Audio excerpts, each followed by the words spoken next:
नमस्कार, मी प्रिया काळे. तरुण भारतच्या न्यूज बुलेटिन मध्ये आपल्या सर्वांचं स्वागत. आता पाहूया ठळक घडामोडी. बेंगळुरू येथील रामेश्वरम कॅफे बॉम्बस्फोट प्रकरणी आरोपीचा सीसीटीव्ही फुटेज समोर आले असून NAI पथकाने या आधारे आपल्या तपासणीला चक्रगती दिली आहे. 1 मार्च रोजी संशयित आरोपी दुपारी पाऊणच्या दरम्यान रामेश्वरम कॅफेत दाखल झालेला. तेथून BMTC बसमध्ये प्रवास करून दुपारी 3च्या दरम्यान बेंगळुरू ते बिदर बसमध्ये प्रवास करून सायंकाळी 4:30च्या दरम्यान टोल नाका ओलांडून गेला आहे. 1 मार्च रोजी सायंकाळी 5च्या सुमारास शिरा ते बळ्ळारी प्रवास केल्याची माहिती समोर आली आहे. दलित मुख्यमंत्री होणार ही मागणी आजची नाही. ही मागणी मल्लिकार्जुन खरगे यांच्यापासून प्रारंभ झाली आहे. दलित मुख्यमंत्री व्हावा ही मागणी काँग्रेसमध्येच नाही तर भाजप, निषद या पक्षांमध्येही आहे. मात्र आतापर्यंत कोणत्याही पक्षात दलित CM झालेला नाही. लोकसभा निवडणुकीनंतर या प्रश्नावर आवाज उठवू असे जिल्हा पालकमंत्री व सार्वजनिक बांधकाम मंत्री सतीश जारकीहोळी यांनी सांगितले. कुवेंपू नगर येथील गृह कार्यालयात पत्रकारांशी बोलताना त्यांनी ही माहिती दिली. Rotary club of Belgaum central तर्फे आयोजित बेळगाव कृषी उत्सव 2024 प्रदर्शनाचे आज 7 मार्च रोजी सायंकाळी Rotary district governor Nasir Borsadwala, Dharwad युनिव्हर्सिटीचे vice chancellor doctor PL Patil, Karanji मठाचे गुरुसिद्ध महास्वामीजी यांच्या हस्ते थाटात उद्घाटन करण्यात आले. दरम्यान शहरातील CPED मैदानावर सदर प्रदर्शन 7 ते 11 मार्च पर्यंत भरवले जाणार असून या प्रदर्शनाची वेळ सकाळी 10 ते रात्री 10 वाजेपर्यंत असणार आहे. बेळगाव जिल्हा शेतकरी उत्पादक कंपन्यांना या प्रदर्शनात विशेष महत्त्व दिले जात आहे. 125 हे कृषी स्वतंत्र स्टॉल तर 40 स्टॉल्स खाद्यपदार्थ तसेच 40 कन्झ्युमर स्टॉल्स शेतकरी व ग्राहकांना पाहायला मिळणार आहेत. तसेच लहान मुलांसाठी येथे मनोरंजक व शेतीविषयक माहितीसाठी या प्रदर्शनात दररोज विविध कार्यक्रम आयोजित केले जाणार आहेत. सदाशिवनगर बेळगाव येथील स्मशानभूमीत मृतदेह घेऊन जाणारी बेळगाव महापालिकेची शववाहिका भर रस्त्यातच बंद पडली. नागरिकांनी तातडीने शववाहिकेच्या दिशेने धाव घेत गाडी चालकाला गाडी संदर्भात विचारपूस केली. गाडीचा गिअर लिव्हर खराब झाले असल्याची माहिती त्यांना दिली. त्यानंतर काही वेळाने परिश्रम घेऊन गाडी चालू करण्यात आली. गुरुवारी सकाळी 11:30 वाजण्याच्या सुमारास कोर्ट रोड येथे ही घटना घडली. शववाहिकेबद्दल कायमची तक्रार असते. महापालिका याकडे लक्ष देणार का, असा सवाल संतप्त नागरिकांमधून उपस्थित करण्यात येत आहे. यावेळी चालकाने शववाहिनी पुन्हा सुरू करण्याचा प्रयत्न करून गाडी सुरू केली. मात्र या प्रकारामुळे काही वेळ मयताच्या नातेवाईकांना ताटकळत राहावे लागले. लोकसभा निवडणुका तोंडावर येऊन ठेपल्याने कारवार लोकसभा मतदारसंघाचे खासदार अनंतकुमार हेगडे गेल्या 15 दिवसांपासून 3 वेळा खानापूर तालुक्याच्या दौऱ्यावर येत आहेत. बुधवारी त्यांनी खानापूर तालुक्याचा दौरा केला. यावेळी या दौऱ्याबाबत तालुक्यातील जनतेतून तीव्र प्रतिक्रिया व्यक्त होत होत्या. नेगीलोगी रयत संघटनेतर्फे खासदार अनंतकुमार हेगडे यांची गाडी अडवून त्यांच्या विरोधात घोषणाबाजी करण्यात आली. यावेळी पोलिसांनी हस्तक्षेप करून घोषणाबाजी करणाऱ्या रयत संघाच्या कार्यकर्त्यांना बाजूला करून खासदार अनंतकुमार हेगडे यांच्या ताफ्याचा मार्ग मोकळा करून दिला.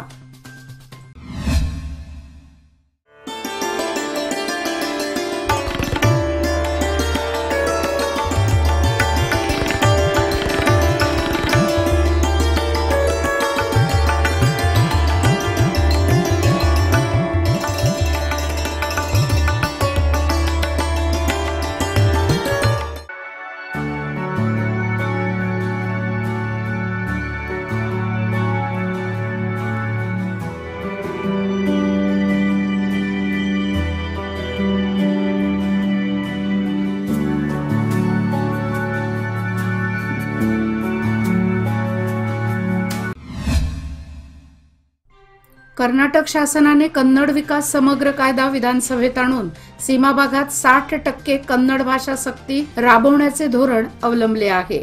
त्या विरोधात व केंद्रीय गृहमंत्री अमित शहा यांच्या नेतृत्वाखाली कर्नाटक महाराष्ट्र दोन्ही राज्यांच्या बैठकीत जे निर्णय झाले त्याची त्वरित अंमलबजावणी करावी यासाठी महाराष्ट्र एकीकरण युवा समितीच्या वतीने भारताचे गृहमंत्री अमित शहा यांना पत्राद्वारे निवेदन पाठवण्यात आले आहे। करंबळ येथील श्री महालक्ष्मी देवीच्या यात्रोत्सवाचा गुरुवारी शेवटचा दिवस होता। देवीला निरोप देण्यासाठी हजारोंच्या संख्येने भाविक दाखल झाले होते। सायंकाळी 5 वाजता गदगा परिसरात मिरवणूक व सायंकाळी 7 वाजता मिरवणुकीनंतर देवीचे सीमेकडे प्रस्थान झाले। त्यानंतर यात्रोत्सवाची समाप्ती झाली। करंबळ लक्ष्मी यात्रेत करंबळ, जळगे, रुमेवाडी, होनकल व कौंदल गावांचा समावेश आहे। बुधवारी दिनांक 28 फेब्रुवारी पासून लक्ष्मी देवीच्या यात्रेला सुरुवात झाली होती। अखिल कर्नाटक खाटीक समाजाच्या वतीने महामेळाव्याचे उद्या शुक्रवार दिनांक 8 मार्च रोजी सकाळी 10 वाजता केपीटीसीएल भवन आर्यन सिटी कॉलेज जवळ बेळगाव येथे आयोजन करण्यात आले आहे। या महामेळाव्यासाठी प्रमुख पाहुणे म्हणून महापौर सविता कांबळे, उपमहापौर अनंत चव्हाण, विनोद गायकवाड, महांतेश कवडगीमठ, खासदार मंगल अंगडी, आमदार अनिल बेनके, बेळगाव खाटीक समाज अध्यक्ष उदय घोडके, सेक्रेटरी सुधीर घोडके, सतीश घोडके, प्रकाश महागावकर तसेच संकेश्वर, निपाणी, चिक्कोडी, घटप्रभा, हुकेरी, रायबाग, अथणी या भागातील सर्व पदाधिकारी उपस्थित राहणार आहेत। तरी सर्व खाटीक समाज बांधव व महिलांनी या मेळाव्यास उपस्थित राहावे असे आवाहन कर्नाटक खाटीक समाजाचे अध्यक्ष अजित पवार यांनी केले आहे। राष्ट्रीय लोक अदालत शनिवार दिनांक 9 मार्च रोजी होणार होती, मात्र न्यायालयाला सलग सुट्टी आल्याने राष्ट्रीय लोक अदालत पुढे ढकलण्यात आली आहे। शनिवार दिनांक 16 मार्च रोजी लोक अदालत भरवण्यात येणार असल्याची माहिती जिल्हा सेवा कायदा प्राधिकरणाचे सचिव मुरली मनोहर रेड्डी यांनी सांगितले। कर्नाटक राज्य फुटबॉल संघटना मान्यता प्राप्त बेळगाव जिल्हा फुटबॉल संघटना आयोजित व लोकमान्य मल्टीपर्पज कोऑपरेटिव्ह सोसायटी पुरस्कृत लोकमान्य चषक वरिष्ठ साखळी फुटबॉल स्पर्धेत आज गुरुवारी 4 रंजक सामने पार पडले। बेळगाव शहरातील स्पोर्टिंग प्लॅनेट मैदानावर आयोजित या चषकात युनायटेड गोवन्स RA विरुद्ध साईराज यांच्यात पहिला सामना झाला। या सामन्यात 1-1 चे गुण मिळाल्याने टाय ब्रेकरमध्ये 4-3 ची आघाडी मिळवत युनायटेड गोवन्स RA संघाने विजय मिळवला। दुसरा सामना कॉस्मॉक्स FC विरुद्ध निप्पाणी FC यांच्यात झाला। या सामन्यात 1-1 गुण मिळाल्याने टाय ब्रेकरमध्ये 2-4 ची आघाडी मिळवत निप्पाणी FC संघाने हा सामना जिंकला।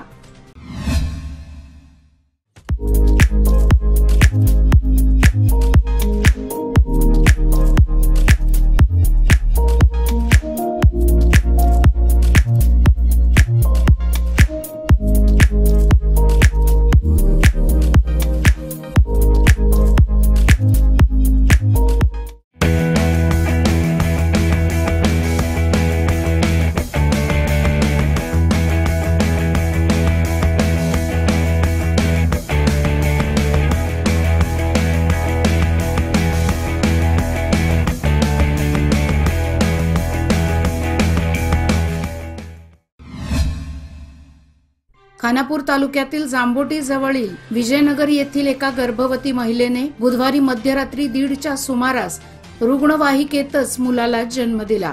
याबाबत माहिती अशी, विजयनगर येथील एका गर्भवती महिलेला बुधवारी रात्री 12:30च्या सुमारास प्रसूती वेदना सुरू झाल्यामुळे कुटुंबातील सदस्यांनी ताबडतोब 108 क्रमांकावर संपर्क साधून रुग्णवाहिकेला पाचारण केले। रुग्णवाहिका विजयनगर येथे दाखल झाली आणि गर्भवती महिलेला घेऊन सरकारी रुग्णालयात येण्यासाठी निघाले होते। मात्र गर्भवती महिलेला प्रसूती वेदना अधिकच झाल्याने कर्मचाऱ्यांनी जांभोटी जवळ रस्त्याच्या कडेला रुग्णवाहिका थांबवून उपचार केले। त्यावेळी गर्भवती महिलेने बाळाला जन्म दिला। यानंतर रुग्णवाहिकेतून खानापूर रुग्णालयात आई आणि बाळाला दाखल करण्यात आले आहे। रुग्णवाहिकेतील कर्मचारी बाळवा बायर व अशोक यांचे कौतुक करण्यात येत आहे। खानापूर तालुक्याच्या जांभोटी कणकुंबी या पश्चिम भागात विजेची गंभीर समस्या नेहमीचीच असून ऐन परीक्षेच्या काळात वीज गायब होत असल्याने सध्या विद्यार्थ्यांच्या बाबतीत उजेडाविना अभ्यास हा चिंतेचा विषय बनला आहे। सायंकाळी किंवा रात्री गेलेली वीज दुसऱ्या दिवशीच सकाळी 9 नंतर प्रगट होते. दररोज रात्री विद्यार्थ्यांच्या अभ्यासाची वेळ आणि वीज खंडित हा प्रकार गेल्या महिनाभरापासून सुरू झाला आहे. त्यामुळे विद्यार्थ्यांच्या शैक्षणिक नुकसानीला जबाबदार कोण असा प्रश्न निर्माण होत आहे. 31 मार्च 2024च्या आत आपल्या नावावरील सर्वच्या सर्व 7/12 उतारा आधार लिंक व मोबाईल लिंक करून घेणे आवश्यक आहे. हे आधार व मोबाईल लिंक प्रत्येक गावातील ग्राम वन कार्यालयामध्ये करण्यात येणार आहे, असे आवाहन चिकोडी तालुक्यातील नणदीवाडी, एकसंबा, मलिकवाड, नागराळ, नेज परिसरातील शेतकऱ्यांना चिकोडी तहसील कार्यालयातून करण्यात आले आहे. महिलांची शक्ती हीच समृद्ध भविष्याची निर्मिती. लोकमान्य घेऊन आले आहेत महिला उन्नती योजना, जी देते तुमच्या गुंतवणुकीवर 10% आकर्षक व्याजदर फक्त 500 दिवसांकरिता. किमान गुंतवणूक 10,000 रुपये. अधिक माहितीसाठी आजच कॉल करा 1800-212-4050. योजना फक्त महिला सभासदांकरिता. नियम व अटी लागू. लोकमान्य, जिथे पैसे वाढतात आणि नातं वृद्धिंगत होतं.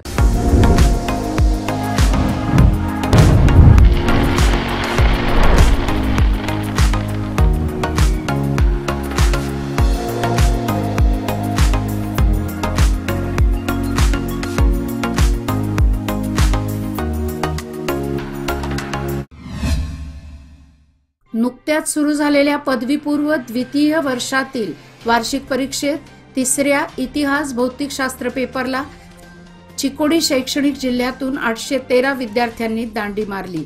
इतिहास विषयाला 796 तर भौतिकशास्त्र विषयाला 117 विद्यार्थ्यांनी अनुपस्थिती दर्शवली. एकूण चिकोडी शैक्षणिक जिल्ह्यात 27,958 विद्यार्थ्यांची नोंद झाली होती. त्यापैकी 27,145 विद्यार्थ्यांनी परीक्षा दिली. इतिहास पेपरला 19,172 पैकी 18,436 विद्यार्थ्यांनी हजेरी लावली. 696 विद्यार्थी गैरहजर राहिले, तर भौतिकशास्त्र विषयासाठी 8,826 विद्यार्थ्यांची नोंद करण्यात आली होती. त्यापैकी 8,709 विद्यार्थी हजर तर 117 विद्यार्थी गैरहजर राहिले. एकूण जिल्ह्यात 27,958 पैकी 27,145 विद्यार्थ्यांनी परीक्षा दिली, तर 813 जण गैरहजर राहिले.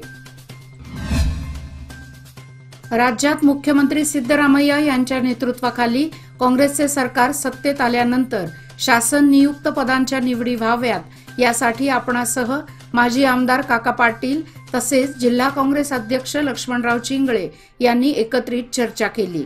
सामान्य कार्यकर्त्यांना संधी मिळावी यासाठी सदर पदांवर योग्य नावांची शिफारस केली.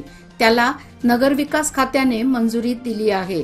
त्यानुसार निप्पाणी नगरपालिकेत शासन नियुक्त नगरसेवक म्हणून अरुण आवळेकर, फारुख गवंडी, रवींद्र श्रीखंडे, ॲडव्होकेट संजय चव्हाण आणि लक्ष्मी विनोद बल्लारी यांची नियुक्ती झाल्याची घोषणा माजी मंत्री वीरकुमार पाटील यांनी केली. निप्पाणीत माजी आमदार काका पाटील यांच्या कार्यालयात आयोजित पत्रकार परिषदेत ते बोलत होते. याचबरोबर आजचे बातमीपत्र इथेच संपले. अधिक माहिती आणि ताज्या घडामोडी करता पाहत रहा तरुण भारत न्यूज चॅनल. तसेच आमच्या चॅनलला लाईक, शेअर आणि सबस्क्राईब करायला विसरू नका. आणि विश्वासार्ह बातम्यासाठी दररोज वाचा दैनिक तरुण भारत. धन्यवाद.